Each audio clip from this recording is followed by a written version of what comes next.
Bienvenue dans Next Gen Manufacturing Nexus. Aujourd'hui, on plonge dans le monde invisible des systèmes de contrôle. Vous savez, tous ces mécanismes cachés qui, des usines aux fusées, pilotent en silence notre monde moderne.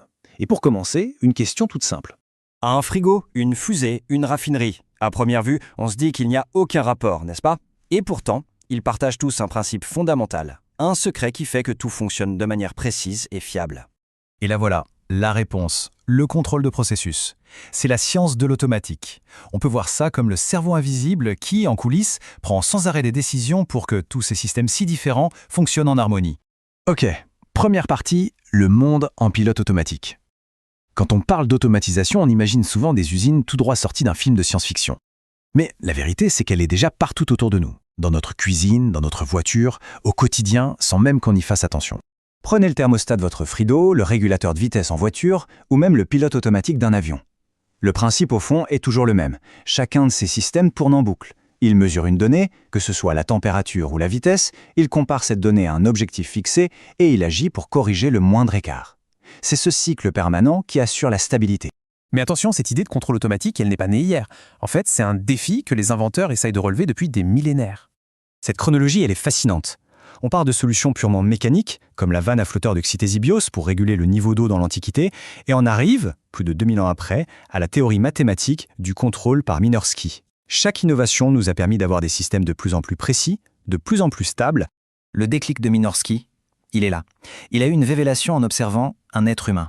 Il a mis en équation l'intuition d'un timonier qui ne se contente pas de corriger le cap actuel, mais qui prend aussi en compte les erreurs passées et qui anticipe l'avenir pour rester sur la bonne trajectoire.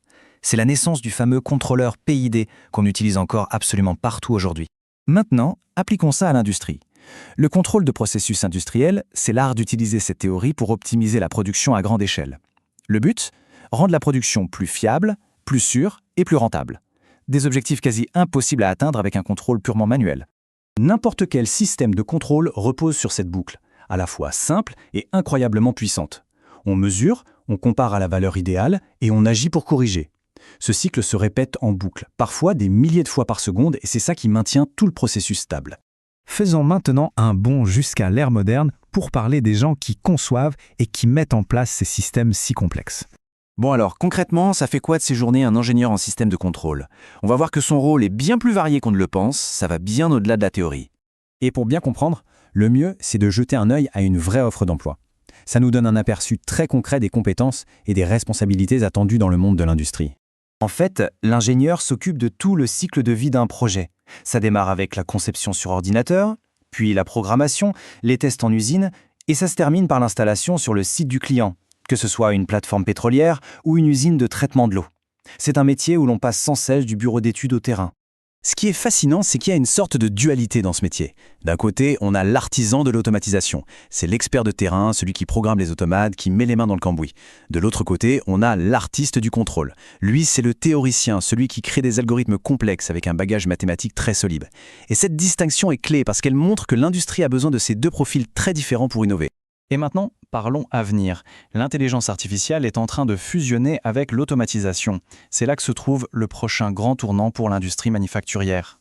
On ne parle pas d'une petite amélioration là, c'est un vrai changement de paradigme. L'IA et le machine learning nous font passer de systèmes préprogrammés, un peu rigides, à des systèmes capables d'apprendre et de s'adapter tout seuls. Voici 3 exemples pour que ce soit plus clair. Le contrôle adaptatif. Un système apprend des données en direct et ajuste ses réglages tout seul. La maintenance prédictive. L'IA analyse les infos des capteurs pour prédire une panne avant qu'elle n'arrive. Ça évite des arrêts de production qui coûtent une fortune. Et enfin, bien sûr, les systèmes autonomes. Là, l'IA gère tout pour les voitures, les drones, les robots. L'impact est énorme et il touche quasiment tous les secteurs. La fabrication, la production d'énergie, les véhicules autonomes, la logistique, la robotique. Partout, l'IA est en train de rendre les systèmes de contrôle plus intelligents, plus performants et plus solides.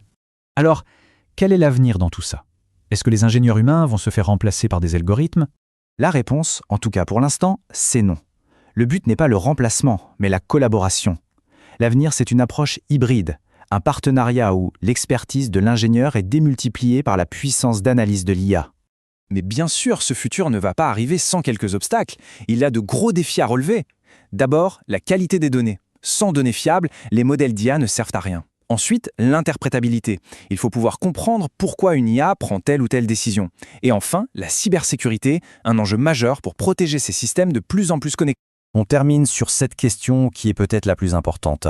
À mesure que notre monde devient plus autonome et plus intelligent, la question de savoir qui ou quoi est réellement aux commandes devient un enjeu à la fois philosophique et technique majeur pour notre époque.